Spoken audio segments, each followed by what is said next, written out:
Okay, let's get into this braid out.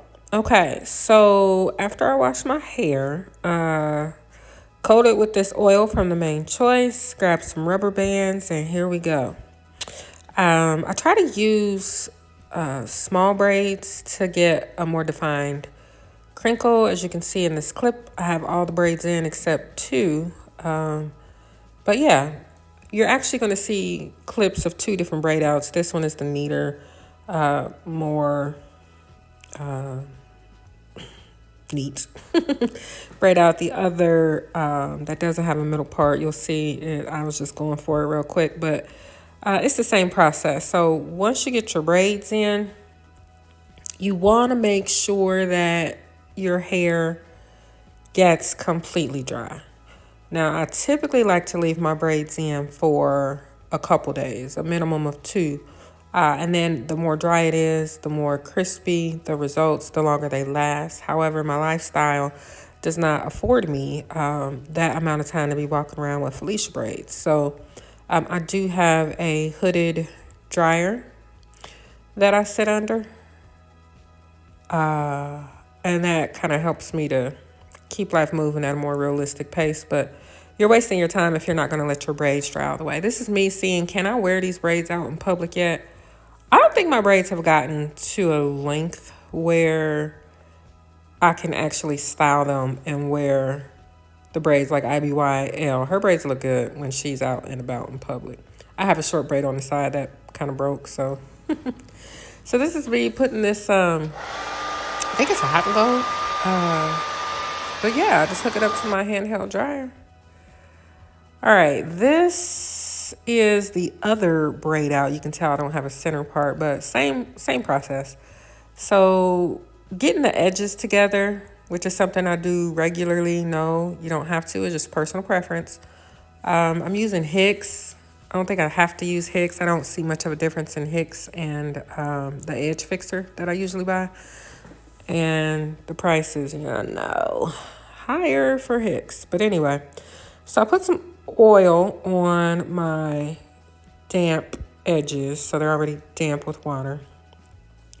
Then I add the edge control, and then I use a small tooth comb, as you can see me doing here, to kind of define and lay out my edges like I want them. It's kind of like a work of art. And then I tie them down. As long as I can set my edges with some edge control or go through this process and tie them down for a good 5 minutes minimum, preferably 10 or 15, they'll be good, except in cases of extreme heat. All right, so some time has passed and I've done my brows, doing my makeup. And I often pull my do-rag back away from my edges so that when I'm doing contouring or bronzing like this, I don't end up with strange lines on my makeup. But also, when I blend it in, though, I have a tendency to mess up my edges a little bit. So it's a give or take. It is important to blend your makeup really well, though, so figure it out, girl, figure it out. All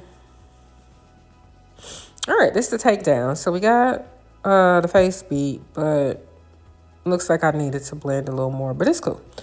Take the braids down. I went on and got a lighter color sweater and put it on for the video so you guys could see the length of my locks. We getting there. We are getting there. So the rubber bands at the end try to give me grief. Sometimes I just go on and cut them. I like it when I could just take them down and reuse them. But every now and then I just can't be bothered. I got to get to work, so I cut them. I don't oil my hands before taking them down. People be doing the most. I'm telling you, these are locks. What is oiling your hands going to do? Nada. So yeah. This is what the final look is looking like. Get these lips on real quick, and then the next clip will be, I think, what the other braid out looked like. And you all saw this YouTube video. I think it was the video I posted before this one. So stay tuned to have another update from Chloe's lock journey, and in December, I'll be 5 years locked. So I'll try to see if I can do something special. If not, at the very least, I can post a video. Thanks for stopping by my channel and subscribing and sharing. I look forward to seeing you in the next one. Bye.